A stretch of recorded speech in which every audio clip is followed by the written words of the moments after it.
Assalamualaikum warahmatullahi wabarakatuh. Innal hamdalillah nahmaduhu wa nasta'inu wa nastaghfiruh wa na'udzu billahi min shururi anfusina wa min sayyiati a'malina may yahdihillahu fala mudilla lahu wa may yudlil fala hadiya lahu. Asyhadu an la ilaha illallah wa asyhadu anna Muhammadan abduhu wa rasuluhu la nabiyya ba'da.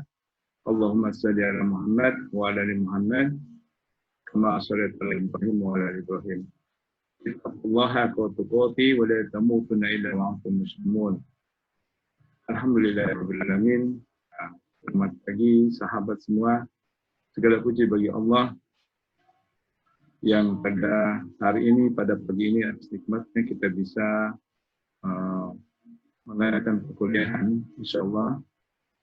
Dan juga tidak lupa salawat dan salam kita salawatkan kepada baginda Rasulullah SAW, Allahumma shalli ala Muhammad wa ala Muhammad, dan kepada para pengikutnya, sahabatnya, dan kita semua yang tunduk atas aturan Al-Quran dan Sunnah hingga yaumul akhir nanti.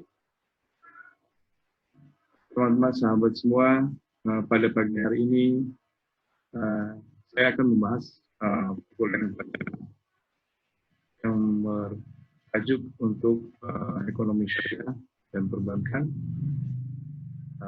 Di sini kita akan membahas mengenai Baitul Mal wa Tahmil ataupun BMT. Para sahabat semua, sebenarnya BMT ini sudah ada konsep yang cukup lama, yang konsep tradisional yang dianut oleh pada lembaga-lembaga keuangan syariah di Indonesia.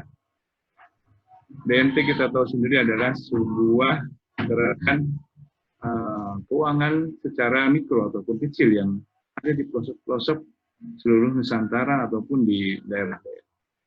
Tapi nama itu diambil dari apa sebenarnya? Baitul Mal sendiri adalah dari bahasa Arab yang artinya rumah Baitul Mal, rumah atas harta. Ya. Para sahabat semua, rumah atas harta ini ataupun pengertian daripada BMT ini adalah suatu kumpulan daripada harta-harta yang ada yang dikumpulkan daripada orang-orang yang ingin memberikan manfaat kepada orang banyak, dan penyalurannya ini melalui BMT. Tapi secara dasar kita akan pelajari mengenai dari slide berikut ini, mungkin teman-teman bisa melihatnya. Kita akan bahas, yaitu pada hari ini adalah sistem lembaga keuangan syariah ataupun BMT. Di sini akan menjelaskan mengenai BMT. Pertama-tama, lembaga keuangan syariah atau BMT itu adalah, saya share di sini mengenai perkuliahan hari ini, yaitu mengenai BMT. Ya. Lembaga keuangan syariah BMT ini adalah Balai Usaha Mandiri Terpadu, yaitu lembaga keuangan mikro LKM yang beroperasi berdasarkan prinsip-prinsip syariah. BMT sesuai namanya terdiri dari dua fungsi, yaitu Baitul Tamwil, yaitu rumah pengembangan harta. Di sini kita bisa mengembangkan harta kita, ya, untuk meningkatkan kualitas ekonomi dari usaha pengusaha mikro, di mana usaha mikro itu adalah di daerah, ya, di daerah misalkan ada pertanian, ada perikanan, ada peternakan. Di situ letaknya adalah usaha-usaha yang terjadi pada skala mikro. Baitul Mal sendiri adalah penitipkan dana rumah harta, itu menitipkan dana zakat, infak, sedekah, dia dititipkan dalam satu lembaga, yaitu di BMT tersebut, ya, untuk mengoptimalkan distribusinya kepada masyarakat-masyarakat. Dalam pengertiannya, BMT adalah balai usaha mandiri, ya, terpadu yang isinya berisikan bait al-mal wa tamwil, dengan kegiatan mengembangkan usaha-usaha produktif dan investasi dalam meningkatkan kualitas kegiatan ekonomi pengusaha kecil bawah dan kecil, antara lain mendorong kegiatan menabung, menunjang pembiayaan uang. Selain itu juga ada pengumpulan dana, yaitu titipan zakat, infak, dan sedekah di situ. Ya. BMT di sini ada dua fungsi utama, yaitu satu untuk BMT itu ada dua fungsi utama, satu untuk menitipkan harta, ya, menitipkan harta, ataupun BMT bisa, dan satu lagi sebagai lembaga seperti mengumpulkan zakat, infak, dan sedekah. Baik, mungkin pengertian pertama kita bisa paham ya, sahabat sekalian, dan kita sudah paham mengenai pengertian pertamanya, mengenai BMT. Ya, secara umumnya BMT itu apa ya? Tujuannya itu sebenarnya adalah meningkatkan kualitas usaha ekonomi untuk kesejahteraan anggotanya. Jadi BMT tujuannya untuk supaya kualitas anggotanya ini bisa ekonomi supaya bisa meningkat. Dalam artian apalagi bisa menyalurkan dana, bisa memberikan zakat, bisa memberikan pinjaman-pinjaman berbasis syariah supaya usaha ini berkembang. Kita tahu UKM saat ini adalah kendala terberat mereka adalah ketika mereka mengakses dana-dana yang untuk produktivitas mereka kesulitan. Tapi dalam hal ini BMT harus pandai dalam mencari nasabah. Ya. Seperti kita tahu masyarakat pada umumnya banyak meminjam, tapi digunakan hanya untuk kegiatan konsumtif. Sedangkan BMT harus mengacu pada kegiatan produktif, misalkan pertanian untuk membeli pupuk, membeli herbisida, pestisida, ataupun untuk HK, tenaga kerja untuk memanen dan lain-lain. Nah, itu kegiatan produktif. Kegiatan konsumtif apa? Seperti mereka meminjam ke BMT, tapi ternyata dipakai untuk membeli beras untuk mereka makan, ataupun untuk membeli pakaian, atau membeli kendaraan, dan lain-lain. Yang pengacuannya tidak untuk usaha mereka. Nah, itu kesalahan daripada usaha mikro yang saat ini kita alami ketika orang-orang ingin meminjam, memberi pinjaman, memberikan usahanya, memberikan dana untuk usaha, tapi ternyata uang itu digunakan untuk dana-dana yang konsumtif. Nah, inilah yang dilarang dalam Islam, akadnya produktivitas. Ya. Jadi dalam Islam itu memang betul ada distribusi pendapatan. Ya.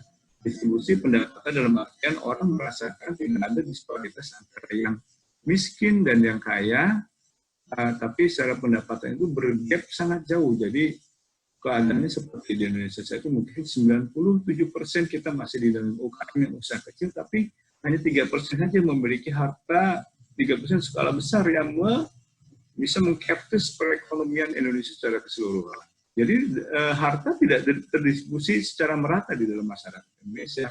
Dan itu menjadi problem kapitalistik ya, dalam hal ini, problem negara kita, di mana terjadi disparitas pendapatan antara yang miskin dan yang kaya, sehingga tidak distribusi dengan baik. Apakah distribusi dengan baik itu kita orang kaya harus membagikan hartanya, harus menyisihkan hartanya secara banyak kepada mereka, membagikan tanpa ada balasan? Tidak seperti itu juga. Dalam Islam mengenal adalah adanya usaha-usaha produktif. Jadi dalam Islam ada distribusi kekayaan pendapatan itu, maksudnya adalah setiap seseorang yang mempunyai dana lebih itu mengalokasikan dananya untuk kegiatan produktif, seperti kegiatan ijarah atau perdagangan, terbaik jual beli. Jadi mereka menginvestasikan uangnya itu tidak untuk memberikan bantuannya, tidak hanya untuk mereka makan ataupun mereka membeli pakaian atau kendaraan dan lain-lain yang tidak berhubungan dengan kegiatan produktif, tapi mereka bisa memberikan dananya untuk menginvestasikan dirinya supaya bisa produktif ataupun berjualan, berdagang. Nah, itu akan mengembangkan, jadi pendapatan rumah tangga akan naik dan semua akan mendapatkan hasil dari pendapatan tersebut. Jadi dalam Islam tidak benar ketika distribusi pendapatan itu hanya tersentralistik pada satu kaum ataupun satu perusahaan saja. Jadi harus di-split ya terhadap usaha-usaha kecil, usaha-usaha yang produktif. Jadi dana-dananya itu bisa terserap dan itu menjadikan perekonomian bisa bergerak. Nah, itu yang menjadi PR besar dalam perekonomian saat ini ya, umumnya ya, dalam negara, dalam situasi saat ini. Dalam situasi pandemi kali ini, kita sebagai UKM ataupun sebagai pembelajar ekonomi ditantang bagaimana sih memecahkan solusi masyarakat yang terkena dampak dalam pandemi COVID-19 ini ya. Kita tahu dampaknya cukup besar pada masyarakat kita, sehingga usaha-usaha banyak yang bergulung tikar, dan inilah dampak daripada tidak kuatnya perekonomian suatu bangsa atau negara. Ketika Allah menentukan suatu penyakit sudah ditemukan dalam suatu tempat, maka kita harus bisa mengambil pelajaran, mengambil ibrah bahwasanya ini adalah dari Allah, dan kita harus banyak beristighfar kepada Allah, meminta ampun kepada Allah, meminta pertolongannya, dan mudah-mudahan semua ini adalah hikmahnya bahwasanya ekonomi kita akan lebih baik lagi ke depan dan menjadikan ekonomi yang berdasarkan basis syariah yang memiliki manfaat. Sekarang semua orang sadar bahwa kapitalistik itu dalam dampak corona ini bisa merasakan bagaimana orang tidak lagi menghambur-hamburkan hartanya, misalkan pergi ke pusat perbelanjaan, ke mall, ataupun berkreasi ke luar negeri yang menghabiskan dana banyak, bukan dalam rangka untuk ibadah misalkan, hanya untuk travel dan lain-lain, yang menghabiskan dana puluhan atau ratusan juta bahkan, ya, ketika uang itu dihambur-hamburkan, tapi sebenarnya dana itu bisa dimanfaatkan untuk saudara-saudara kita yang membutuhkan. Ya. Misalkan kapitalisme memaksa kita untuk memberikan update terus mengenai pakaian, misalkan kita tidak bosan untuk pergi ke butik, bisa, atau pergi ke pusat pembelanjaan, apa yang terbaru kita bisa belanjakan dengan uang kita, dan kita bisa, ataupun makanan terbaru kita bisa hunting, bisa kita nikmati dengan kebebasan. Dan di sini mengajarkan bahwasanya semua itu ada batasnya. Ya. Kapitalistik di sini memberikan gambaran bahwa manusia mencari kepuasan sepuas-puasnya, ya, tidak ada batasnya. Tapi dalam Islam semua itu ada batasnya. Batasnya dengan adalah kesabaran, kecukupan, yang halal dan thayyiban, yang halal dan yang baik. Cukup baik saja bagi diri kita, jiwa kita itu sudah cukup. Yang berlebihan akan mendapat keburukan. Dan corona ini mengajarkan kita untuk menahan diri kita atas nafsu kita untuk menghamburkan harta ataupun memberikan barang-barang yang tidak diperlukan, ya. Jadinya kembali kepada bahasan kita bahwanya BMT itu adalah proses suatu usaha mikro yang sangat baik untuk di masyarakat di kalangan mikro, bisa memanfaatkan dananya supaya bisa memberikan kebaikan-kebaikan. Ya. Yang kedua adalah sifat BMT itu memiliki usaha bisnis yang bersifat mandiri, ya, dikembangkan secara swadaya dan dikelola secara profesional. Sudah berorientasi untuk kesejahteraan angkutan masyarakat lingkungan. Jadinya ini harus dikelola dengan baik dan bersifat mandiri dan swadaya, tidak tertentu pada ya. Visi misi BMT yaitu visinya BMT itu bisa menjadi keuangan mandiri yang sehat dan kuat. Yang visinya banyak, visi-visi BMT bergerak itu biasanya untuk membebaskan, misinya adalah membebaskan anggota-anggota dari belenggu rentenir dan jerat kemiskinan ekonomi yang ribawi. Ya, ini sangat penting sekali sahabat semua. Ketika di desa itu mereka tidak bisa mengakses modal, maka mereka bisa mengakses modal kepada kumpulan atau rentenir yang ada di berkeliling, ada di sekitar mereka. Dan BMT fungsinya ini, ya, BMT ini fungsinya ini yaitu BMT itu menawarkan dana-dana yang bersifat syariah, ya, tidak menjerat.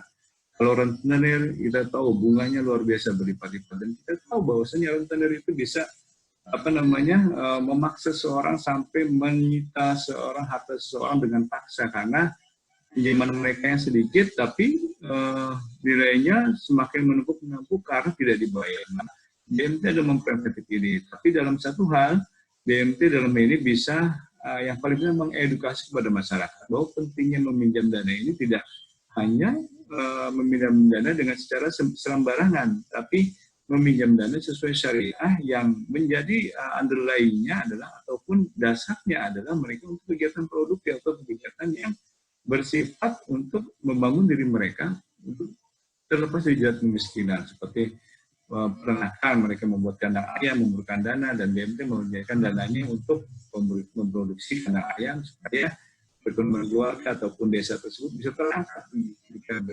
mereka maju. Ya. Jadi fungsinya, misinya adalah sangat baik, ya, ketika tahu rentenir